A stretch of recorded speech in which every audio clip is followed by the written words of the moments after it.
Hey guys! So yes, I am in my original filming setup once again. I don't know if you guys remember, but like a bunch of videos ago, I think it was my fall beauty trends video. I don't exactly remember the title, but the background was like a orange bronzy shower curtain, and that was actually in my parents' bathroom. So I was filming there for that video, and I thought the lighting was really good, but then I figured out that the orangey bronzy curtain was making me look orangey bronzy, which it's not entirely good, but it's not entirely bad. Sorry, my hair and shirt is really annoying me in this video. So I switched back to this setup, but the lighting is still kind of awkward. I know I have the white wall, so it does make me look a little bit paler. So anywhere I go, the lighting is always going to be a little bit different. This is my natural hair. If you guys, I don't know, if you guys wanted to ask or anything, comment down below and tell me if I should wear my hair more natural like this often. It's more like frizzy, I have to say, a lot more frizzy and worse when I come out of the shower. But since I've slept on it, it does kind of have a little bit of wave on the bangs, on the side bangs, or shortest layer now because they're not really bangs anymore, they grew out. If you see me in this outfit again, I am pre-filming videos on my sister and I's channel and this channel. Okay, so when you think of bad beauty habits, you're usually like, bad beauty habits, like I have so many, right? When I was first thinking of my bad beauty habits, I didn't think I had as many as I thought I did. So I have 7 written down on a sheet of paper so I wouldn't forget, so I wrote them down. But I'm going to start with just a really basic one. Sorry, there's like a fluff, so I moved it over. I'm just going to start with a basic beauty habit, kind of like sticking to. It's not the, oh, I forget to put heat protectant on before I straighten or curl my hair or apply heat to my hair. It's the tugging on your eye while applying makeup.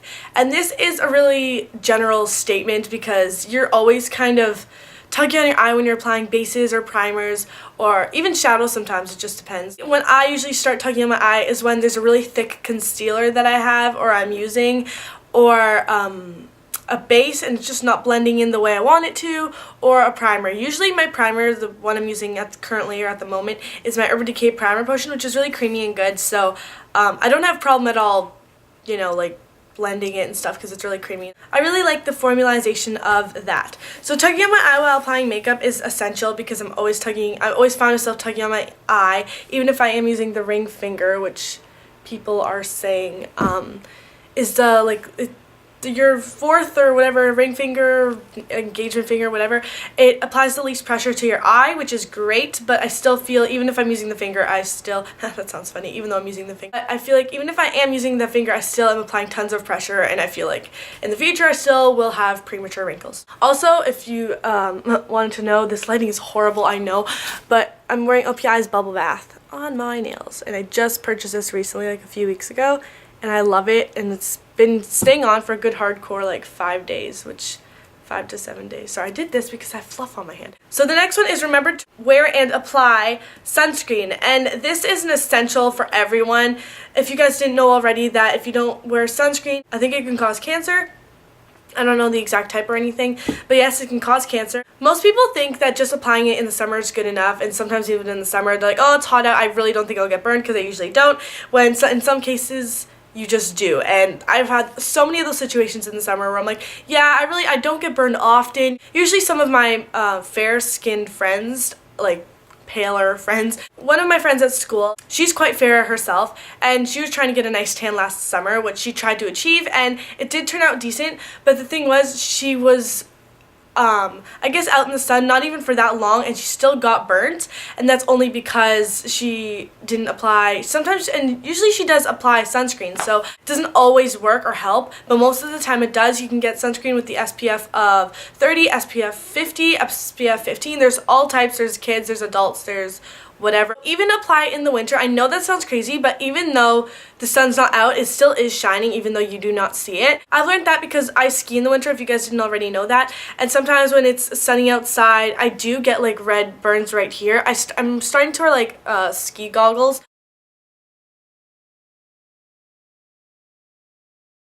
I have that in my goggles for skiing, so that's great, so I don't get burnt here anymore, but it's still always good to apply sunscreen even if it is winter. Next one is wearing heavy face makeup during dance class or gym class or whenever you're working out. And this is a necessity for me because I'm always when I tend to break out a little bit more, get some more redness on my face, and I'm just trying to cover it up with concealer and foundation and stuff. It doesn't end up working always the way I want it to, because what I've heard is that when you stay active and you start to sweat and stuff and you have foundation or heavy face makeup on, like powder and stuff, your skin does start to absorb it, and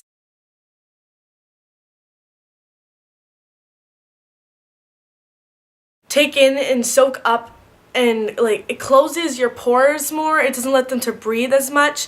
And I was actually explaining this to my dad the other day because he's like, why are you wearing makeup to dance? And then I was like, you're right, I really should stop. Sometimes at school I just don't have time after school to take off my makeup, but eye makeup is not as bad, so I do usually keep on my eye makeup, and I usually just do not wear foundation or face powder or blush or bronzer, any face makeup to dance.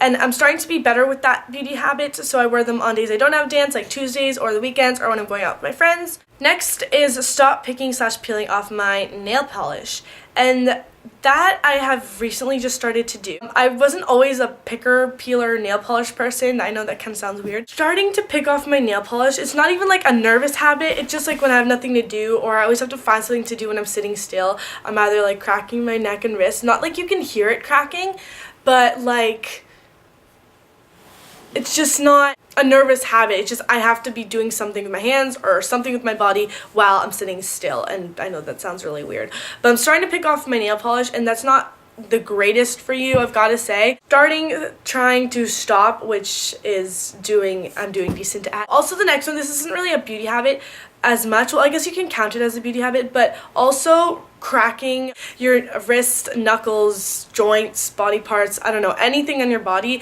It can give you arthritis when you're older, so it's not the greatest to be getting used to it now, because even like the smallest things, like just cracking your thumbs or your toes or whatever, because my friend can like crack all her toes and it's kind of gross because you're just sitting there doing a movie and all you hear is like crack, crack, crack, crack, crack on your toes.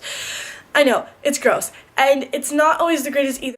It can give you arthritis. You might not be able to walk as properly, or you might not be as healthy and fit as you used to be because of all the problems you've been giving yourself and cracking your body parts. Stop using so much heat on my hair, because especially it gets dried out at the ends. Pretty general too. Using a lot of heat on your hair can cause really bad damage to your hair, especially mine. I've known in the past, and even now I have really bad split ends, and it's all throughout your hair. Like, it doesn't go away. It's not something you can just get rid of, even though you can use heat protectant or split end protector. Like, I've used the Aussie split end protector. It's like a purple pump tube, and then the Herbal Essence split end long-term relationship split end protector. It comes in a red pump, and those do help up to a certain point. They're not going to be there for like the rest of your life being like, oh, this is my lifesaver, I'm never going to have split ends again. It doesn't exactly work like that. I'm sorry to tell you or break it to you. So heat protectant, it does help you up to a certain point. You can use it before you use heat or apply heat to your hair. You just want to be careful how much heat you apply on, like, even on days where you're having bad hair, you're like, oh, I'm just going to straighten it or curl it to make it just look a lot better. I just suggest, if you're having one of those lazy days, just throw it up in like a messy bun, which my hair doesn't really hold a messy bun because it's not as coarse as it used to be. You can put it up just in a ponytail. That's what I do. I'm starting to wear ponytails a lot more. I'll just let you in like a little secret. I used to not like wearing ponytails because I didn't like my ears showing. I also, if you notice in my videos, I don't have my hair usually behind my ears because I always thought they looked like elf ears. And people say they don't look like elf ears, but I don't know, I feel like they still do, but you can't really see this far away because like it kind of looks, my hair is still kind of covering it, which is really not. It's like behind, but the focus is like on the earrings. See what I did there? Now you guys are gonna be staring at my ears the whole time. Also, your ends get really dried out when you're applying heat to your hair. Like, my ends are getting really dried out. It doesn't mean how much like silk serum spray or whatever that like you apply to your hair, it'll make it more moist and not as dry. Your ends will always be dry even if you are using heat to your hair. Don't shower in hot water in the winter. And this is also something that people really don't think about. Well, at least I didn't until my mom kind of told me. So this point I actually kind of took from my mom. When you shower in the winter with hot water, it actually strips the layer from your hair because you're using so much hot water. You might not even realize it because you're like, oh, it's cold outside. Well, at least where I live. It also strips the moisture from your hair, not so much the layer. I was sort of wrong about that, but it does. So you just want to be careful when you're showering. Even if it is really cold outside, just tell yourself that you'll go sit near a fireplace or just snuggle under a blanket later. Don't shower in hot water. It will strip the moisture from your hair, and that's not going to be good in the future. It's kind of back to my point on the stop using so much heat on your hair, like straighteners, heating tools, curling irons, stuff like that. So you want to be careful from that too. And now my last point is the use a base coat or a nail strengthener, and this is going back to my picking and peeling my nail polish off. When I'm picking and peeling off my nail polish. I also paint my nails quite often. I paint them once a week, every week. I paint them every Sunday night if I have time. If I have homework, I definitely don't have time to be painting my nails, but my sister and my mom paints my nails because I'm quite bad at it. I'm not gonna lie. I can do my left hand because my right hand dominates over my left hand, but my left hand does not dominate over my right hand, so I will just make a big mess on my right hand. So I do paint my nails quite often, maybe not as often as some people do on YouTube, because I know some people paint them every day or every other day or every few days. I don't have time for that because I'm just so busy with school and my busy schedule after school. But using a base coat or nail strengthener is so important. A top coat isn't as important.